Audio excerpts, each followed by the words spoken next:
Ketika masa peralihan itu pun ada banyak keraguan yang muncul.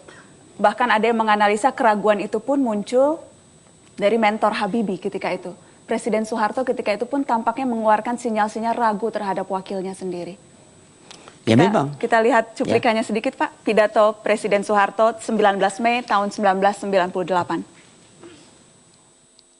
Sekarang kalau tuntutan untuk mengundurkan diri bisa penuhi secara konstitusional, maka harus saya serahkan kepada wakil presiden secara konstitusional. Kemudian timbul, apakah ini juga merupakan jalan penyelesaian daripada masalah tidak akan timbul lagi. Nanti wakil presiden juga lantas harus mundur lagi. Ada keinginan agar supaya saya mundur dari kedudukan sebagai presiden. Hanya masalahnya bagi saya sebetulnya mundur dan tidaknya itu tidak menjadi masalah. Yang perlu kita perhatikan itu apakah dengan kemunduran saya itu kemudian segera keadaan ini akan bisa diatasi. Sebab bagi saya soal kedudukan presiden adalah bukan soal yang mutlak bagi saya. Terkejutkah Anda Pak Habibie ketika Presiden tampaknya seolah meragukan kemampuan wakilnya sendiri? Bukan terkejut. Saya waktu mendengar itu, saya langsung minta waktu untuk bertemu dengan Presiden. Dan saya bilang sama Presiden, saya ini hanya bisa menjadi wakil presiden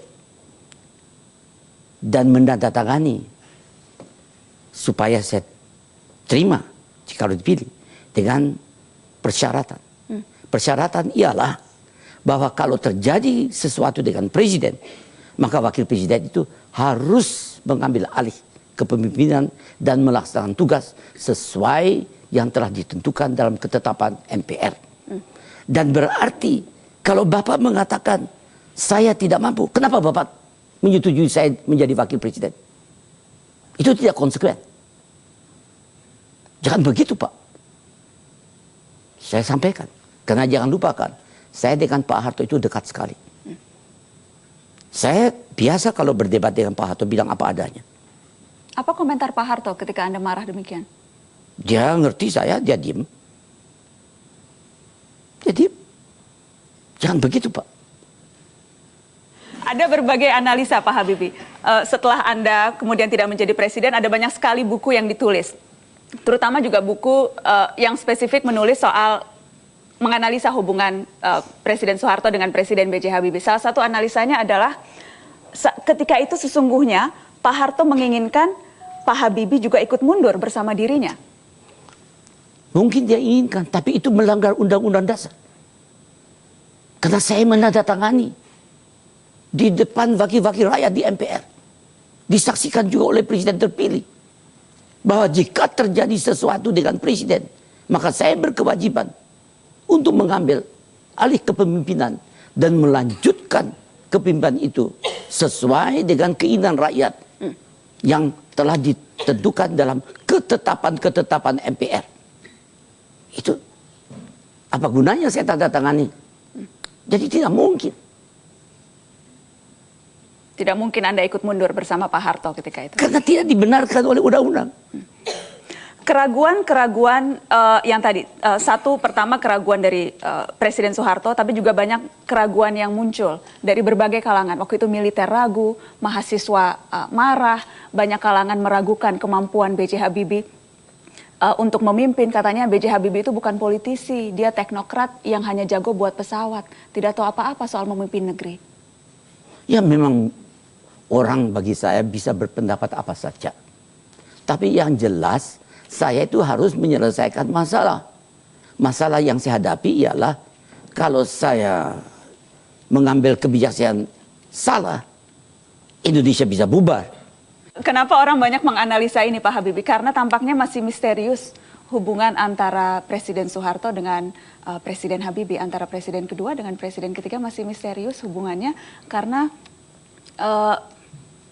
sampai saat-saat terakhir pun belum harmonis dan belum pernah bertemu. Pak Habibie dengan Pak Harto? Apa memang ada yang mengganjal? Saya penghabisan berbicara dengan Pak Harto pada hari ulang tahunnya, bulan Juni. Saya baru jadi presiden tanggal 20 Mei. Beliau hari ulang tahun tanggal berapa ya? 8 atau 9 Juni. 9 Juni, ya. 9 Juni. 9 Juni saya minta kepada Menhan Kampangap, Pak Wiranto, untuk menghubungi saya dengan Pak Harto. Saya melalui telepon, saya sampaikan, Pak Harto, saya butuh masukan. Pak Harto lengser, saya mau tahu data-data yang detail. Kan kalau orang timbang terima kan, kalau Anda gubernur diganti oleh orang lain, kan ada timbang terima. Walaupun upacara tidak dibacakan, tapi ada bahan-bahannya kan. Dan kita sehingga bisa belajar dari kesalahan. Ini percakapan via telepon, Pak? Via telepon. Terus dia bilang, tidak mungkin kamu ketemu dengan saya. Kenapa? Merugikan kita. Merugikan, bukan kita itu, bukan Pak Harto dan Habibie. Kita bangsa Indonesia. Karena saya kenal Pak Harto. Apa ruginya dua pemimpin saling bertemu?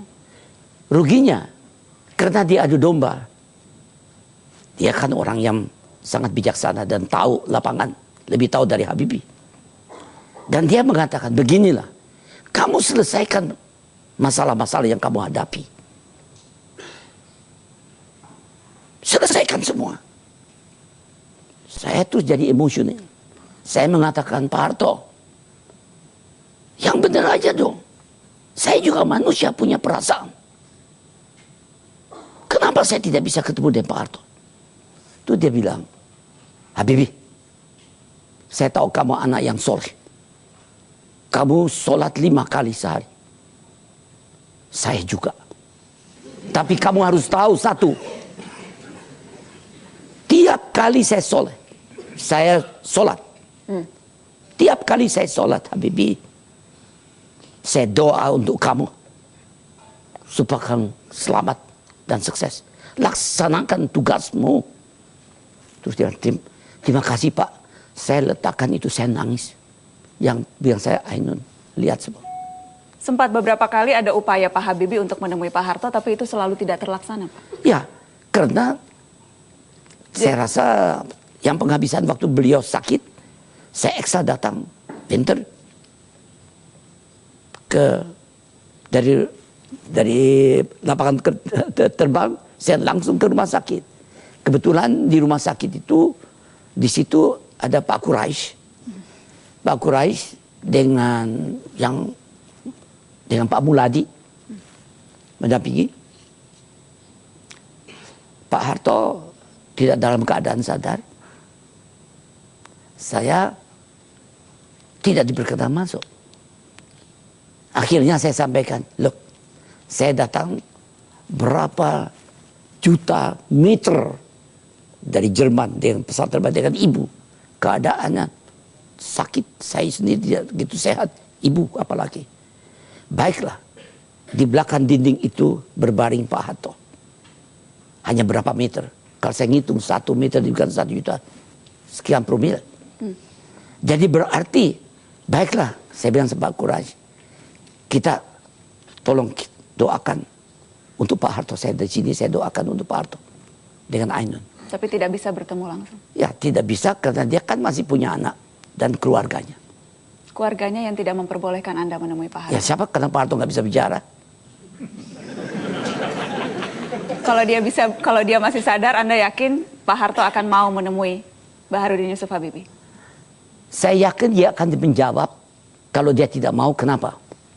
Kalau dia mau, dia bilang silakan masuk. Pak Habibie, seberapa sulit ketika itu menurut Bapak proses atau upaya membuktikan bahwa Habibie bukan kroni Soeharto? Atau memang Pak Habibie tidak pernah merasa perlu repot-repot membuktikan bukan kroni? Saya tidak perlu. Ada pepatah, secepat apapun kebohongan itu berlari, yang kebenaran akan melambungnya. Kenapa saya mau ribut-ribut? Dia bilang, Roni apapun I don't care.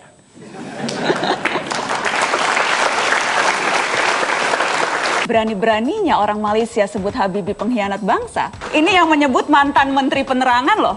Kurang terdidik apa? Iya, tidak semua menteri itu ada kelayakan.